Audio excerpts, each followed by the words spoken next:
My name is Sierra.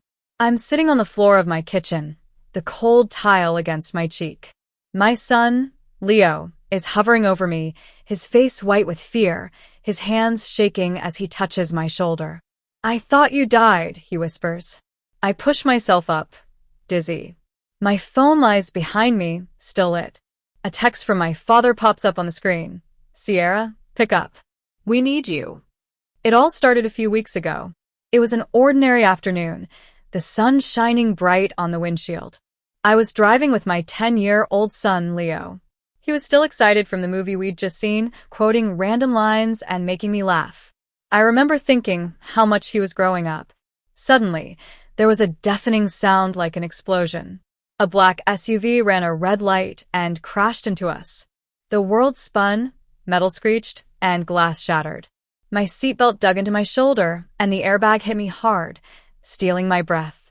When the chaos finally stopped, I heard Leo crying. His forehead was bleeding. Outside, a drunk driver, his breath reeking of whiskey, tried to walk away from the scene. I was in so much pain, but I was more worried about Leo. The ambulance came quickly. At the hospital, the doctors said I had a sprained ankle and bruised ribs, and Leo needed stitches on his forehead. I sent a message to our family group chat. We're in the hospital. Drunk driver hit us. Alive but shaken. We'll update later. I waited for a response, but there was nothing. Then I remembered that it was my niece Lily's 10th birthday party. My sister, Ava, had planned an elaborate event at a fancy hotel. I declined the invitation because I'd promised Leo a movie. I kept refreshing the group chat, but no one replied. Instead, when I opened Instagram, I saw pictures of my family at Lily's party, laughing and having a great time, completely ignoring my message. We were discharged the next day. At home, I made soup while Leo sat on the couch, one hand near his bandage.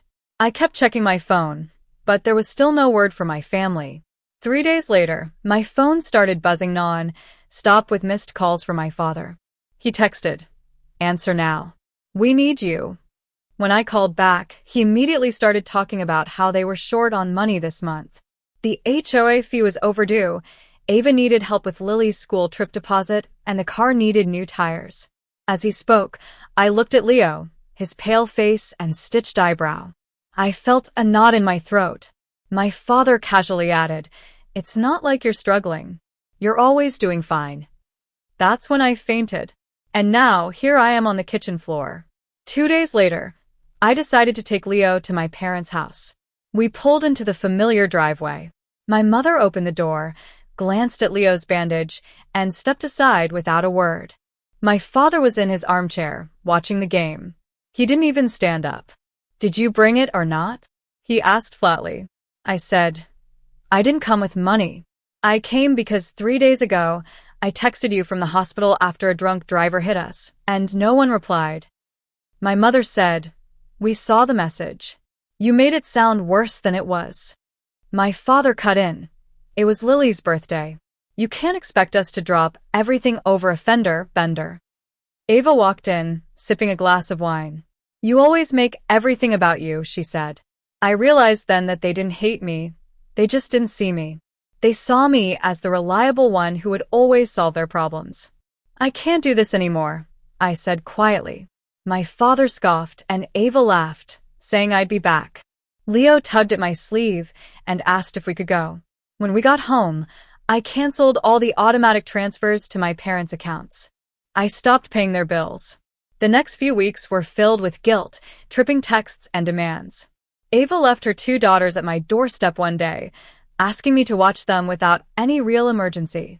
I also found out that my father had listed me as a secondary guarantor on their HOA account without telling me. I removed myself from all the accounts tied to their names. My family tried to guilt-trip me, but I didn't give in. We spent Thanksgiving at Aunt Grace's house. Her home was warm, and the people there were kind. They asked how we were, and actually listened. On the drive home, Leo said, "They actually like us." And he was right. Christmas came, and Aunt Grace had hung stockings for us. In mine, there was a framed photo from Thanksgiving and a note that said, "No one gets to decide your worth but you. I see you." Ava sent a final message. You've made your choice. Don't expect to be included anymore. I replied, You're right, I did, and muted the chat. The silence that followed was peaceful. I stopped being the safety net for my family. Leo touched the scar on his eyebrow one day and said he liked it because it made him look tough. I told him he was tough, and so was I. I didn't lose my family. I let them go, and I found a new, more genuine family in Aunt Grace and her kindness.